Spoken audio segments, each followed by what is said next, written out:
5-4 decision on a divided court that said simply, states do not have the right to ban same-sex marriage. It was not entirely unexpected. The United States had been moving in this direction for the past decade. Back in 2003, Massachusetts became the first state here to legalize same-sex marriage. And from there, it spread through court decisions and popular vote to 36 of the 50 states. So a vast majority of Americans have lived in areas where same-sex marriage has been legal now up to a decade ago. And the court was simply saying the remaining states, the remaining 14 states, no longer have the right to prohibit same-sex marriage, and that they had a couple weeks to update their laws and start issuing marriage licenses. So it's kind of the end of a conversation that's been going on for at least a decade here in this country.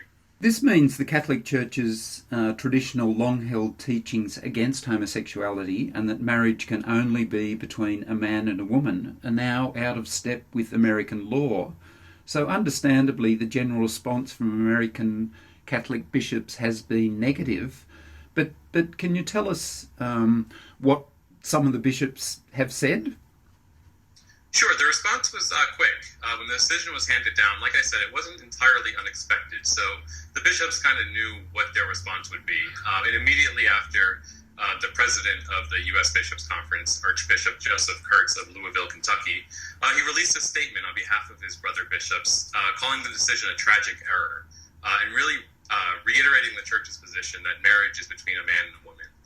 Bishops all around the country released similar statements voicing similar concerns. Cardinal Sean O'Malley of Boston, who's one of Pope Francis's top advisors, he released a statement saying he was saddened by the decision, and he highlighted his concern that the Church believed that children need a mother and a father for a healthy upbringing. So overall, I would say that the bishops were disappointed. It was not surprising.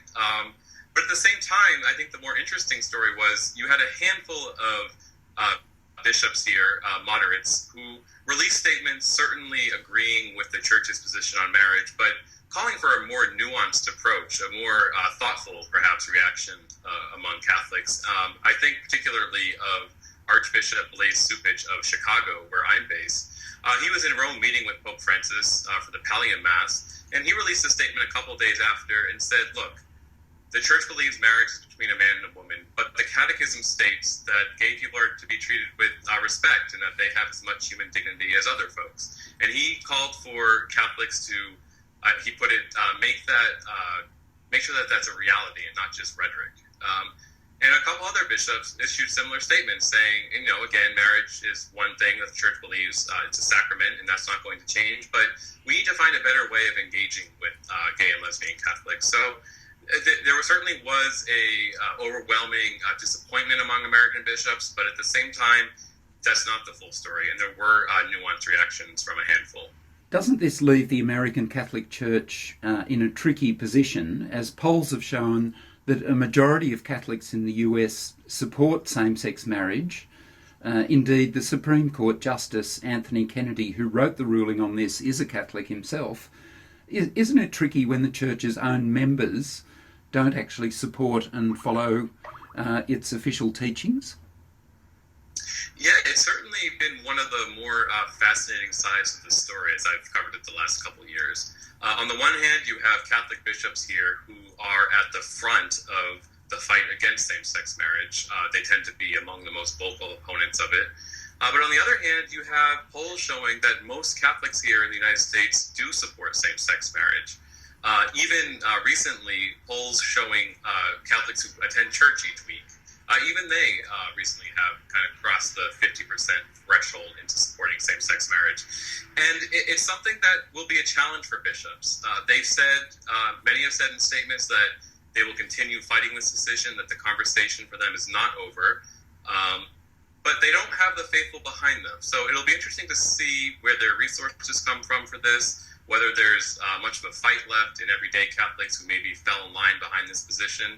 Because the reality is, the longer same-sex marriage has been legal in some states, the more support it receives from everyday people. And now that it's legal in the entire country, Catholics are already well on their way to supporting it as a civil institution. On another tricky front for the church, now you mentioned before what the Catholic Catechism says, but I'm just going to quote directly from it. So, with regard to gays and lesbians, it says they must be accepted with respect, compassion and sensitivity. Every sign of unjust discrimination in their regard should be avoided. But by speaking out strongly against this legal decision, isn't the message that comes across a lack of compassion and sensitivity? And I'm sure it must be interpreted by many in the LGBT community as yet another rejection. Sure, I've interviewed a lot of folks on both sides of the issue, and what gay and lesbian Catholics tell me is that they were hurt by these statements. Several have said that they don't expect the church to change its teaching on marriage, but that they really want parishes to be more welcoming. These are gay Catholics in relationships. These are parents or family members of gay people, and they've just said that this kind of rhetoric makes people feel unwelcome. And the really interesting or troubling thing for the church anyway is young people here are drifting away from the Catholic Church in record numbers, and gay or straight, a large percentage of them tend to cite the church's position on LGBT issues as a reason they don't want to be part of the church. So the Catholic hierarchy knows that this is the situation, and I think some have tried to take a different approach to this issue because they know that there's a huge generational split among support for gay rights between the older generation and millennials, those born in the 1980s and 1990s. So it's going to be a tricky situation over the coming years. How do you maintain an Orthodox teaching on the one hand with a complete shift, a rapid shift in social mores on the other? I want to ask you a bit more about, possible ways forward. Now, you mentioned your local Archbishop, the new Archbishop of Chicago, Blaise Supich, before, and I'll just quote a bit directly from the statement that he put out. So one of the things he said was, "The rapid social changes signalled by the court ruling call us to mature and serene reflections as we move forward together." Now, I suppose it's the together that I want to ask you about, because he is advocating more an approach based on dialogue, and that maybe the church has something to learn from the ruling and from all members of the community. But do you think he shows sort of a more constructive way forward? Yeah, certainly there's some hope among the progressive wing of the church that Archbishop Supich is their man. He was handpicked, sort of a surprise, handpicked by Pope Francis to lead the nation's third largest diocese. He almost certainly will be made a cardinal in the next year or so, and he has the potential really to be a new leader of the progressive wing of the church here, which has kind of been a bit adrift, I would say, in recent years. So, he is a man who's open to dialogue. There are many bishops in the American hierarchy who seem to support his way, and I think under Francis, they might feel more emboldened to state these kinds of things publicly, whereas in the past, it was certainly not encouraged.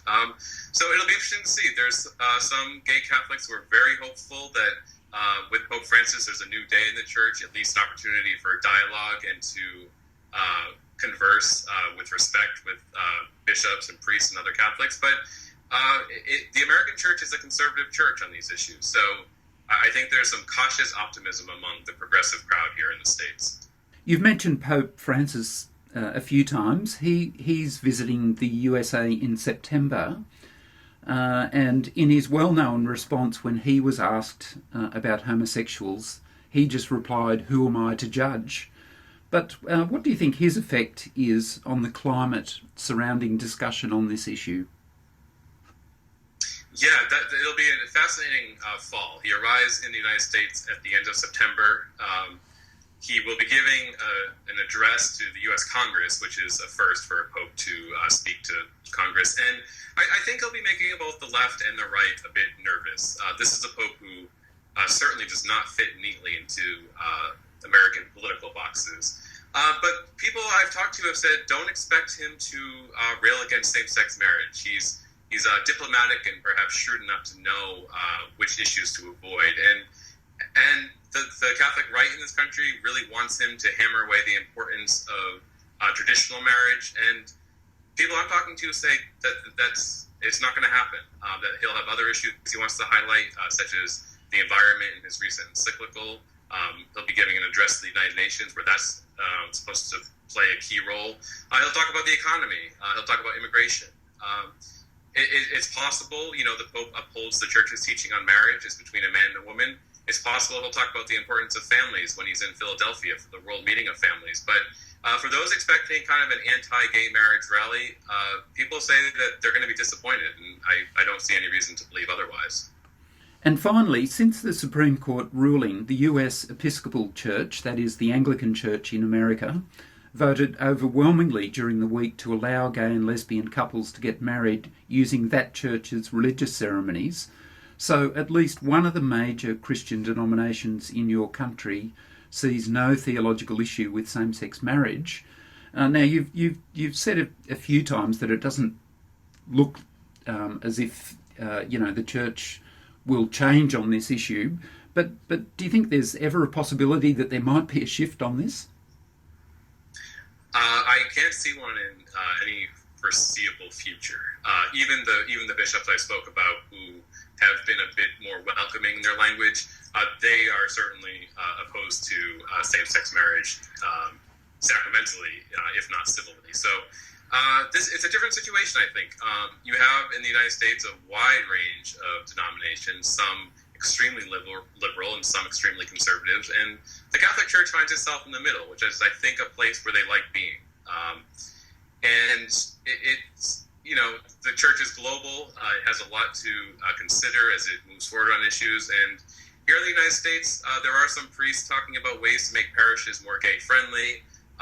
There's certainly LGBT groups active in many parishes and dioceses, but so far there's not a movement to push the church to change its teaching on marriage, and I can't see one fomenting to any powerful way in the near future.